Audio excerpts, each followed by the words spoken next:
আসসালামু আলাইকুম। আজকে আমরা আপনাদের জন্য নিয়ে চলে এসেছি সকালের মজার নাস্তা ডাল পরোটা। চলুন আমরা দেখে নিই এটা রেসিপি কি করে তৈরি করব। ফার্স্টে আমরা খেসারি ডাল এভাবে ব্লেন্ড করে নিব সুন্দর করে ব্লেন্ডারে। তারপর এটা আমরা তেলে ভেজে নিব।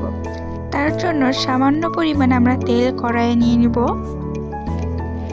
তেল নেওয়ার পর ডালটাকে সুন্দর করে দিয়ে দিতে হবে। এরপর ডালটাকে তেলে আমরা দিয়ে দিলাম। পরিমাণ মতো আপনারা দিয়ে দিবেন যতটুকু আপনারা করবেন। তেলে দেওয়ার পর স্বাদ অনুযায়ী চিনি দিতে হবে। আমি আমাদের পরিমাণ মতো চিনি দিয়ে দিলাম যেন মিষ্টি হয়, একটু ঝাল ঝাল, একটু মিষ্টি মিষ্টি। শুনেই জিভাতে পানি চলে আসছে, তাই না? চিনি পরিমাণ মতো দেওয়ার পর এটা আস্তে আস্তে এভাবে নাড়তে হবে। নাড়তে নাড়তে যখন একবার আঠালো হয়ে যাবে তারপরে সেটা আমরা নামিয়ে নেব। এভাবে আস্তে আস্তে নাড়তে থাকতেই হবে।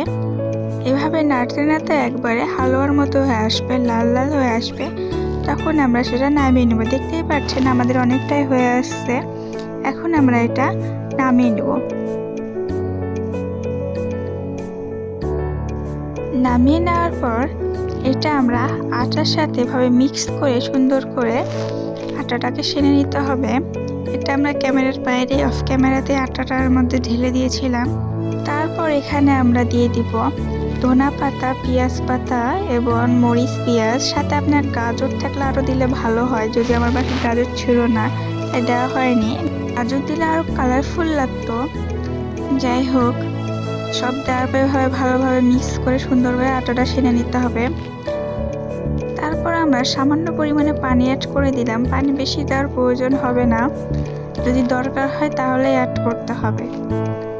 তারপরে ভালোভাবে আবার আমরা সেনে নিব সুন্দর করে। এই তো আমাদের হয়েই গেছে অনেকটা। আটাটা এভাবে হবে, সুন্দর কালারফুল লাগছে এরকম সুন্দর করে। তারপরে আমরা ডোর করে নেব আটার। এভাবে আটার ডোরটা আমরা করে নিলাম। এভাবে একটা একটা করে আমরা সবগুলো ডোরই করে নিব। এই তো আমাদের হয়ে গেছে ডোর করা।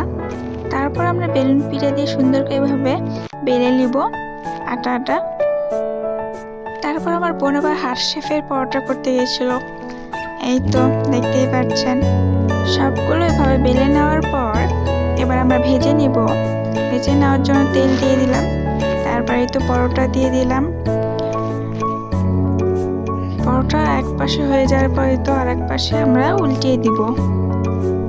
এই তো কিছুক্ষণের মধ্যে আমাদের পরোটা রেডি।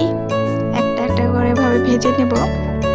এই তো আমার বোনের হার্ট শেপের পরোটা হচ্ছে, এটা আমরা ভেজে নিলাম।